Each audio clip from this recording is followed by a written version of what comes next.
Chapitre 14. Le subconscient, un outil pour supprimer les blocages mentaux. Tout problème comporte sa solution. La réponse est contenue dans la question. Si vous vous trouvez devant une situation difficile, si vous ne parvenez pas à voir clair, le mieux est de vous dire que l'intelligence infinie qui est en votre subconscient sait et voit tout. Qu'elle connaît la réponse et qu'elle vous la révèle. Votre nouvelle attitude mentale, qui consiste à savoir que l'intelligence créatrice vous apporte la solution heureuse, vous permettra de trouver la réponse dont vous avez besoin. Soyez assurés qu'une telle attitude d'esprit fera régner dans toute votre entreprise l'ordre, la paix et le bien-être. Comment briser ou établir une habitude? Vous êtes une créature d'habitude. L'habitude relève de votre subconscient. Vous avez appris à nager, à monter à bicyclette, à danser, à conduire une voiture, en faisant les gestes consciemment, maintes et maintes fois, jusqu'à ce qu'ils s'impriment dans votre subconscient. C'est alors que l'habitude de l'action automatique a été prise en charge par votre subconscient. C'est ce qu'on appelle parfois la seconde nature, qui n'est autre chose qu'une réaction de votre subconscient à votre pensée et à votre manière d'agir.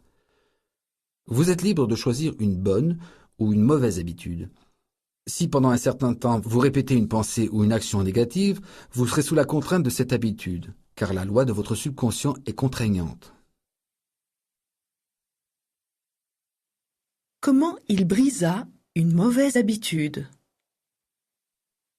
Monsieur Dupont me dit « Je suis parfois possédé par une envie incontrôlable de boire et je m'enivre pendant 2 semaines. Je ne puis abandonner cette terrible habitude. »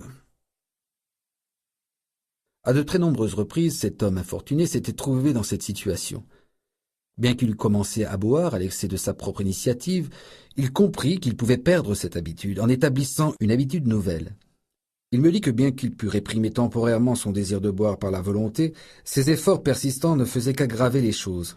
Ses échecs répétés l'avaient convaincu de son état désespéré et de son impuissance à maîtriser son obsession. L'idée de son impuissance opérait en tant que puissante suggestion sur son subconscient et aggravait sa faiblesse, faisant de sa vie une succession d'échecs. Je lui appris à harmoniser les fonctions de son esprit conscient et subconscient. Lorsque les deux coopèrent, l'idée ou le désir implanté dans l'esprit subconscient est réalisé. Sa raison admit que si son habitude l'avait conduit au désastre, il pouvait consciemment tracer une nouvelle voie vers la libération, la sobriété et la paix de l'esprit.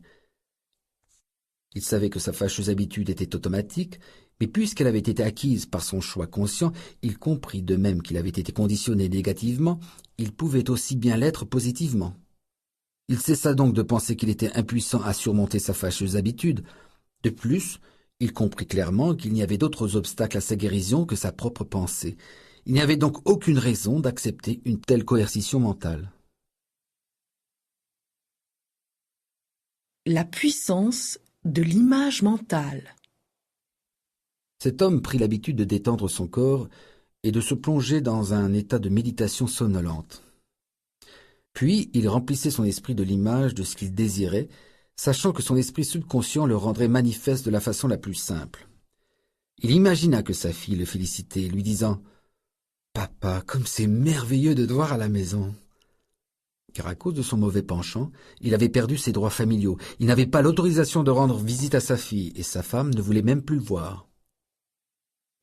Régulièrement, systématiquement, il se mettait à méditer de la façon qui lui avait été indiquée.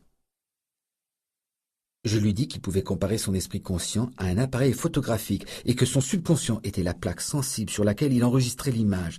Cette comparaison le frappa et il s'attacha à imprimer fermement l'image dans son esprit et à l'y développer. Comme les films se développent dans le noir, de même les images mentales se développent dans la chambre noire du subconscient. L'attention concentrée. Se rendant compte que son esprit conscient n'était qu'une caméra, il ne fit qu'aucun effort. Il n'y eut pas de lutte mentale. Il ordonna tranquillement ses pensées et fixa son attention sur l'image qu'il avait formée jusqu'à ce que peu à peu, il s'identifie à cette image. Il s'absorba dans cette atmosphère mentale, répétant fréquemment ce film mental. Il n'y avait en lui aucun doute quant à la guérison ultérieure. Lorsque la tentation de boire l'assaillait, il en détournait son imagination en suscitant le sentiment d'être de retour dans sa famille. Il réussit parce qu'il s'attendait avec confiance à vivre l'image qu'il développait dans son esprit. Il est aujourd'hui président d'une firme possédant un capital de plusieurs millions de dollars et il est radieux. À quel point voulez-vous ce que vous voulez?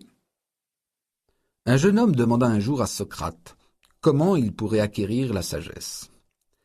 Socrate lui répondit « Viens avec moi ». Il mena le jeune garçon à la rivière, saisit sa tête et la maintint sous l'eau jusqu'à ce qu'il étouffât, puis il le libéra. Lorsque le garçon eut retrouvé ses esprits, Socrate lui demanda ce qu'il désirait le plus lorsqu'il était sous l'eau. « De l'air !» dit le jeune homme.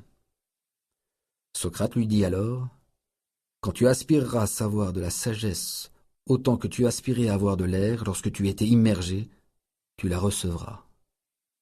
De même, lorsque vous aurez vraiment un désir intense de surmonter un obstacle dans votre vie, et lorsque vous parviendrez à décider nettement qu'il y a un moyen pour ce faire et que ce moyen vous voulez le prendre, votre victoire est assurée. Si vous voulez la paix de l'esprit et le calme intérieur, vous les aurez. En dépit de la façon dont vous avez été injustement traité, si déloyal qu'ait pu être votre patron, ou si pervers que quelqu'un ait pu se montrer à votre égard, tout cela vous est égal lorsque vous vous éveillez à vos pouvoirs mentaux et spirituels. Vous savez ce que vous voulez, et vous refuserez catégoriquement de laisser les voleurs, vos pensées, la haine, la colère, l'hostilité, la mauvaise volonté vous dérober la paix, l'harmonie, la santé et le bonheur. Vous cesserez de vous laisser contrarier par les autres, par les conditions, les nouvelles, les événements, en identifiant au contraire et immédiatement vos pensées à votre dessein dans la vie. Votre but est la paix, la santé, l'inspiration, l'harmonie et l'abondance. Sentez qu'un fleuve de paix coule à présent en vous. Votre pensée est la puissance immatérielle et invisible, et vous choisissez de lui permettre de vous bénir, de vous inspirer et de vous donner la paix.